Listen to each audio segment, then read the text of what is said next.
Welcome to exam विवेचना। तो दोस्तों, जैसा कि आपको पता है, हम अपने चैनल पर डिस्कस कर रहे हैं हिंदी साहित्य प्रैक्टिस सेट की सीरीज़ को। तो इस वीडियो से पहले भी हमने इसके बहुत से पार्ट्स डिस्कस कर लिए हैं। अगर अभी तक आपने उन्हें विजिट नहीं किया है तो डिस्क्रिप्शन बॉक्स में जाइए, वहाँ पर आपको प्लेलिस्ट मिल जाएगी, आप उन्हें भी विजिट करते रहिए, ठीक है। तभी आपको क्रम पता लगता रहेगा किस प्रकार के प्रश्न पूछे जाते रहे हैं। इसी के साथ आपको बता दूं, हमारी टीम के द्वारा TGT Hindi, PGT Hindi, LT TET, LT commission के लिए कोर्स लॉन्च कर दिए गए हैं। अगर आप इंटरेस्टेड हो तो संपर्क कर सकते हो। आपको व्हाट्सएप नंबर डिस्क्रिप्शन बॉक्स में मिल जाएगा, वहाँ पर आप हमारे साथ संपर्क अवश्य करना। तो चलिए करते हैं वीडियो को स्टार्ट। तो यहाँ पर देखिए, प्रश्न संख्या 3 से हम शुरू करेंगे। इनमें से भास की कृति कौन है? तो जैसा कि आपको पता होगा कि जो भास हैं ये संस्कृत आचार्यों में प्रमुख माने जाते हैं। तो यहाँ पर इनकी कृति के बारे में पूछा गया है। तो जो सही विकल्प हो जाएगा यहाँ पर, जो बालचरित है ये इनकी रचना मानी जाती है भास की। अगला देखिए 4, उपाय वही सही होता है जिसका लोहा विरोधी भी माने। इसके लिए कौन सी लोकोक्ति सही होगी? तो जो चौथे का सही विकल्प हो जाएगा सी, जादू वही जो सिर चढ़कर बोले। ये जो लोकोक्ति है इसका अर्थ निकलेगा, उपाय वही सही होता है जिसका लोहा विरोधी भी माने। ठीक है, सी सही विकल्प हो जाएगा यहाँ। अगला है अंत्यज शब्द का सही अर्थ क्या होगा? छोटा सा शब्द है अंत्यज, इसका बताना है क्या अर्थ निकलता है सही। तो सही विकल्प यहाँ पर सी हो जाएगा। जिसका जन्म निम्न या अछूत वर्ग में होता है उसे अंत्यज कहा जाता है, या आप इसे एक प्रकार का दलित भी कह सकते हैं। दलित का इसका पर्यायवाची शब्द हो सकता है दलित। अगला देखिए 6, उसने खा लिया होगा वाक्य में क्या है? विस्मयवाचक है, प्रश्नवाचक है, आज्ञावाचक है, ये संदेहवाचक है।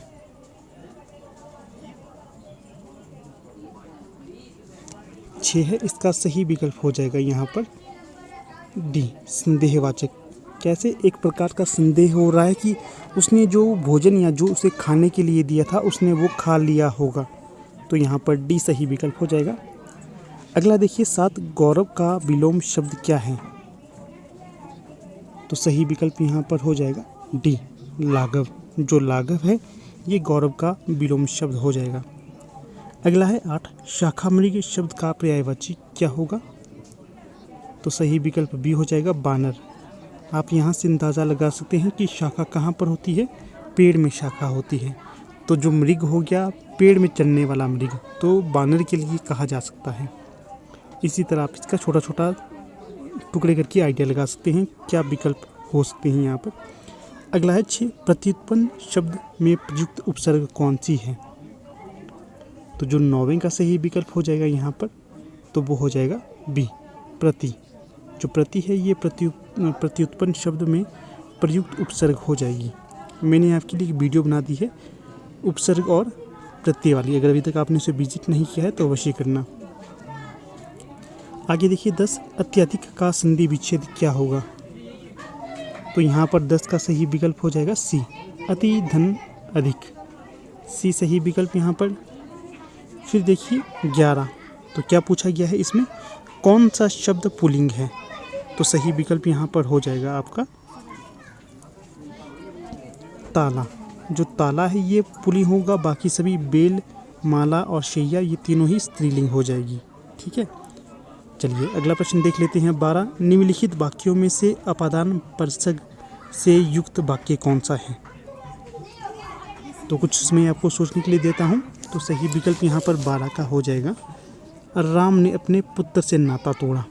तो देखिए यहाँ पर आपको थोड़े से अपादान के लक्षण आपको बता देता हूँ। जैसे कोई चीज़ दूसरी चीज़ से बिछड़ रही हो तो वहाँ पर अपादान स्पर्शक या अपादान हो जाता है। किस प्रकार से? देखिए अपादान कारक, पेड़ से पत्ता गिर रहा है, तो जो पेड़ से पत्ता गिर रहेगा तो वहाँ से बिछुड़न हो रहा पत्ते का पेड़ से।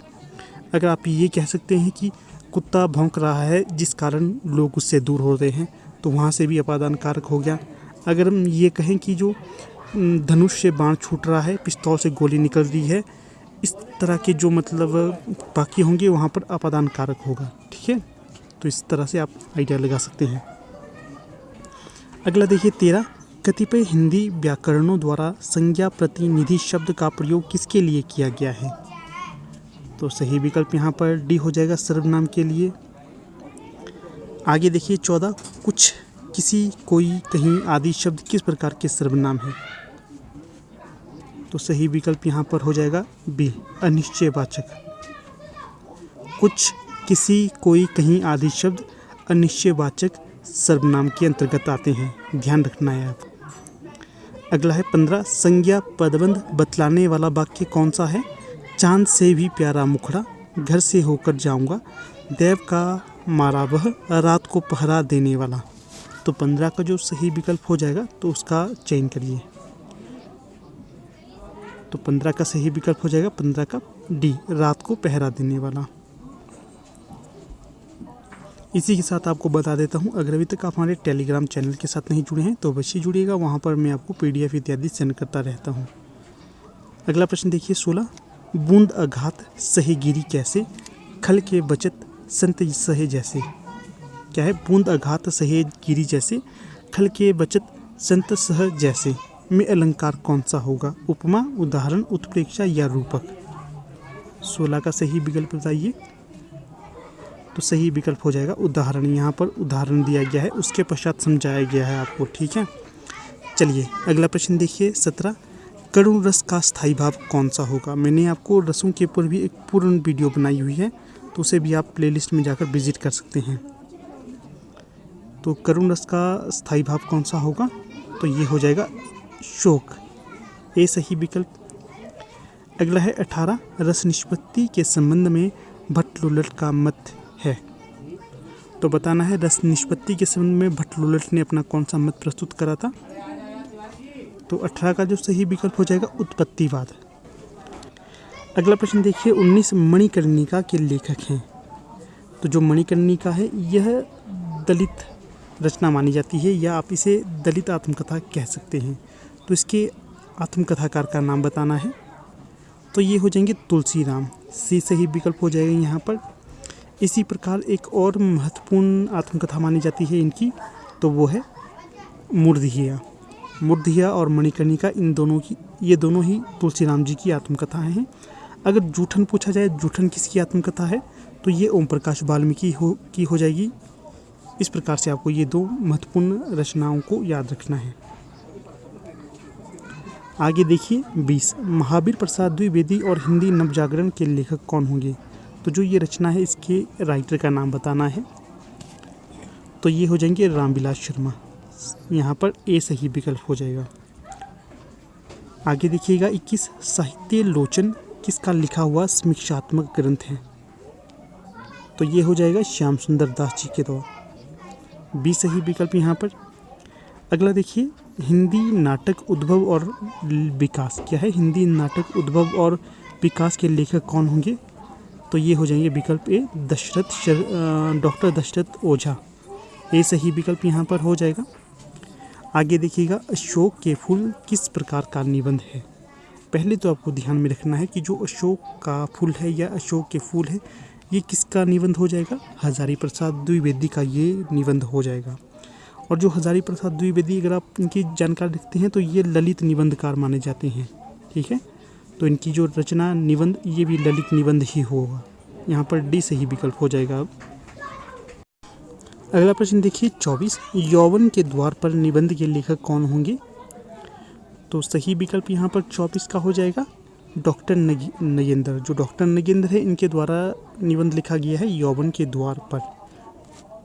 अगला देखिए 25, अर्धनारीश्वर निबंध संग्रह के रचनाकार कौन होंगे? तो ये हो जाएंगे रामधारी सिंह दिनकर, बी सही विकल्प। अगला है हिंदी का ऐसा कौन निबंधकार है जिसके ध्यान में लिखते समय बाण और दंडी रहा करते थे? तो अगर आप आचार्य रामचंद्र शुक्ल की पुस्तक पढ़ते हैं तो वहाँ पर सही विकल्प हो जाता है सी, गोविंद नारायण मिश्र। अगला है संस्कृति के 4 अध्याय किसकी रचना है? तो जो संस्कृति की 4 अध्याय है, ये हो जाएगी दिनकर जी की रचना, रामधारी सिंह दिनकर, ये दोनों सेम हैं। तो यहाँ पर जो संस्कृति के 4 अध्याय हैं, इसमें आपको भारतीय संस्कृति के 4 महत्वपूर्ण घटनाओं के बारे में जिक्र किया गया है, तभी इसका नाम संस्कृति के 4 अध्याय लिखा हुआ है। अगला देखिए 28, बैर क्रोध का अचार या मुरब्बा है, यह किस निबंधकार का कथन होगा? तो ये हो जाएगा यहाँ पर रामचंद्र शुक्ल जी का। अगला है 29 ठिठुरता हुआ गणतंत्र किसकी रचना है? तो यह एक प्रकार की व्यंग्य रचना मानी जाती है और इसके रचनाकार भी होंगे व्यंग्य रचनाकार हरिशंकर परसाई। अगला देखिए, नीलम देश की राजकन्या किस विधा की रचना है? पहले तो ये बताइएगा कि कहानी किसकी है, मेरे बताने से पहले आपको कमेंट करना है। तो ये जैनेंद्र की कहानी मानी जाती है, तो सही विकल्प यहाँ पर बी हो जाएगा। अगला प्रश्न देख लेते हैं यहाँ पर। अगला प्रश्न है यहाँ पर 31 मुंशी धनपत राय को प्रेमचंद नाम से सुशोभित करने वाले व्यक्ति का नाम बताइए। तो ये थे मुंशी दयानारायण, ये ए यहाँ पर सही विकल्प हो जाएगा। जो मुंशी धनपत राय को प्रेमचंद कहा जाता है या प्रेमचंद का जो वास्तविक या मूल नाम है मुंशी धनपत राय, याद रखना है।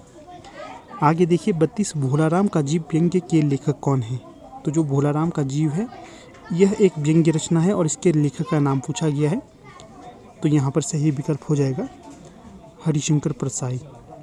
तो कई बार ये भी पूछा जाता है ये कहानी विधा की रचना है क्या व्यंग्य है? अधिकतर अगर व्यंग्य लिखा हो तो आप इसे व्यंग्य रचना मानना, ठीक है, क्योंकि भोलाराम के माध्यम से यहाँ पर व्यंग्य प्रस्तुत किया गया है। किस प्रकार भोलाराम के ऊपर एक वृक्ष गिर जाता है और कई तरह के कार्यक्रम प्रस्तुत करने पड़ते हैं, कई तरह के कार्यालय के कार्य करने पड़ते हैं, उसके पश्चात जब उसकी मृत्यु हो जाती है फिर ही उससे वो पेड़ उठाया जाता है। इस प्रकार की व्यंग्य रचना है, परंतु उसे कहानी के तौर पर भी जाना जाता है। अगला प्रश्न देखिए अब यहाँ पर 33 क्या पूछा गया है? कॉमरेड का कोट कहानी के लेखक कौन होंगे? तो सही विकल्प यहाँ पर हो जाएगा 33 का डी। जो सृंजय है ये कॉमरेड की कहानी के लेखक हो जाएंगे, याद रखिएगा ये कहानी विधा की रचना है। अगला है 35 सफ़ेद कौवा कहानी के लेखक या लेखिका कौन होगी? तो यहाँ पर 34 का सही विकल्प हो जाएगा विकल्प ए मंजुल भगत। जो मंजुल भगत है इनकी ये कहानी हो जाएगी सफ़ेद कौवा। आगे देखिएगा 35 आरंभिक हिंदी कहानी प्लेग की चुड़ैल के लेखक कौन थे? सही विकल्प भगवान दास। अगला प्रश्न है यहाँ पर नन्हुकू सिंह किस कहानी के पात्र हैं? तो सही विकल्प यहाँ पर हो जाएगा गुंडा कहानी के, डी सही विकल्प हो जाएगा यहाँ पर। अगर आपसे ये पूछा जाए कि जो ये कहानी है किसकी कहानी हो जाएगी, तो ये हो जाएगी प्रसाद जी की कहानी, ठीक है, याद रखना है। अगला है आरंभिक हिंदी कहानी दुलाई वाली के रचनाकार का नाम बताइए। तो ये जो बंग महिला है इनकी रचना हो जाएगी दुलाई वाली, याद रखना है बंग महिला। अगर इनका नाम पूछा जाए वास्तविक नाम तो ये राजेंद्र वाला घोष इनका नाम हो जाएगा। अगला देखिए 38 अंधेर है दस्यु फिर भी मैं तुमसे प्रेम करती हूँ, ये पंक्ति प्रसाद की किस कहानी के अंतर्गत कही गई है? अंधेर है दस्यु फिर भी मैं तुमसे प्रेम करती हूँ, तो ये कहानी विधा की पंक्ति है और किस कहानी में कहा गया है? तो ये आकाशदीप कहानी में कहा गया है। और किसके द्वारा कहा गया है? चंपा के द्वारा कहा गया है ये कथन। आगे देखिए 39 घीसू और माधु किस कहानी के पात्र हैं? तो ये दोनों हो जाएंगे कफन कहानी के पात्र। और ये कफन कहानी किसकी है? तो ये मुंशी प्रेमचंद की कहानी हो जाएगी। आगे देखिएगा 40, तो प्रश्न संख्या 40 में पूछा गया उसने कहा था कहानी के लेखक कौन हैं? तो यहाँ पर सही विकल्प हो जाएगा सी चंद्रधर शर्मा गुलेरी, ये इनकी कहानी है। अगर पूछा जाए इसे कब प्रकाशित किया गया था? 1915 को प्रकाशित किया गया था। और किस पत्रिका में? सरस्वती पत्रिका में इसे प्रकाशित किया गया था। अगर कई बार ये भी प्रश्न पूछा जाता है कि जो चंद्रधर शर्मा गुलेरी हैं इनका संबंध किस या इनका जन्म किस राज्य में हुआ था? तो ये हिमाचल प्रदेश के कांगड़ा के गुलेर में इनका जन्म हुआ था, ठीक है, इसका भी ध्यान रखना है। तो अगला प्रश्न है 41 रुकोगी नहीं राधिका के उपन्यासकार कौन होंगे? तो यहाँ पर सही विकल्प 41 का हो जाएगा विकल्प डी उषा प्रेमलता। जो रुकोगी नहीं राधिका ये तो आपकी कहानी होगी, ठीक है, इसका ध्यान रखना है। अगला प्रश्न देखेंगे 42 नागफनी का देश किस काल की रचना है? तो सही विकल्प हो जाएगा विकल्प ए आधुनिक काल की रचना होगी ये। और किसके द्वारा रचित है? तो अमृत राय जी है, इनके द्वारा इस कहानी को रचा गया है। आगे देखिएगा, चाक उपन्यास की लेखिका कौन होंगी? तो सही विकल्प हो जाएगा यहाँ पर ए, मैत्रेयी पुष्पा। अगर पूछा जाए चाक में क्या वर्णन किया गया है, तो जो ब्रज क्षेत्र है यहाँ पर जो नृत्य या नट है उनके बारे में इसमें जिक्र किया गया है, ब्रज क्षेत्र के नटों के बारे में। आगे देखिएगा 44, गोबर गणेश किस लेखक का उपन्यास है? बहुत ज़्यादा प्रसिद्ध उपन्यास रहा है ये गोबर गणेश। तो ये हो जाएंगे डी सही विकल्प, रमेश चंद्र शाह की ये रचना हो जाएगी। आगे देखिएगा 45, नेताजी कहीं के रचनाकार कौन होंगे? तो सही विकल्प हो जाएगा सी, मनोहर श्याम जोशी। इनकी एक और रचना भी है कुरु कुरु स्वाहा। अगला प्रश्न देखिए 46, एक पति के नोट्स उपन्यास के लेखक हैं? तो सही विकल्प यहाँ पर हो जाएगा बी, महेंद्र भल्ला। जो महेंद्र भल्ला है इनके उपन्यास हो जाएगा एक पति के नोट्स। आगे देखिए 47, तो क्या पूछा गया है, वह पथबंधु था उपन्यास के लेखक कौन होंगे? तो ये हो जाएंगे नरेश मेहता। अगला है 48, गोदान उपन्यास में क्या वर्णन किया गया है? तो ये किया गया है आदर्शोन्मुख यथार्थवादी उपन्यास रहा है ये। अगर पूछा जाए गोदान उपन्यास के उपन्यासकार कौन होंगे, तो मुंशी प्रेमचंद। इसके प्रमुख पात्र धनिया, होरी, गोबर इत्यादि हैं।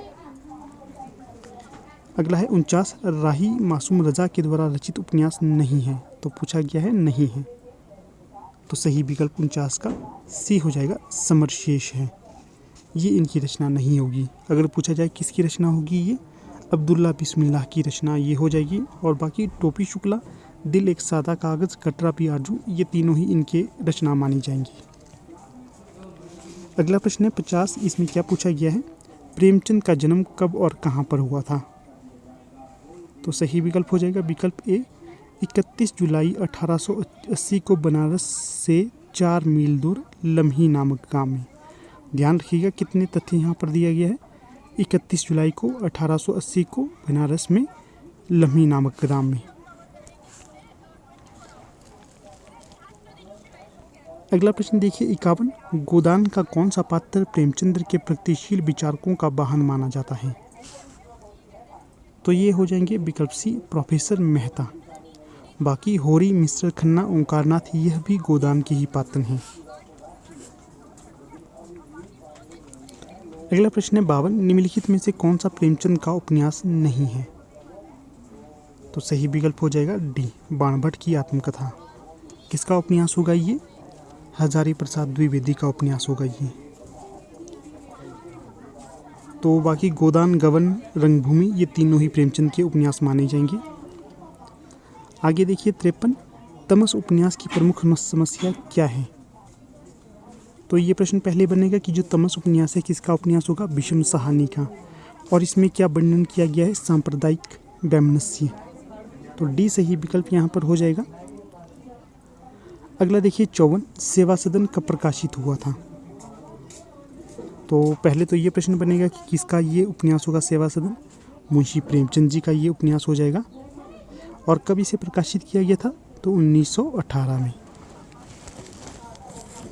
आगे देखिएगा 55, सामाजिक उपन्यास अमरबेल के लेखक कौन होंगे? पहले तो ध्यान रखिएगा ये सामाजिक उपन्यास है और इसके लेखक का नाम बताना है। तो सही विकल्प यहाँ पर वृंदावन लाल वर्मा हो जाएंगे।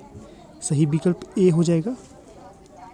तो वीडियो के एंड में आपने बताना है कि जितने प्रश्न हमने आज किए हैं उसमें से आपके कितने सही हुए हैं, सभी ने बताना है, ठीक है।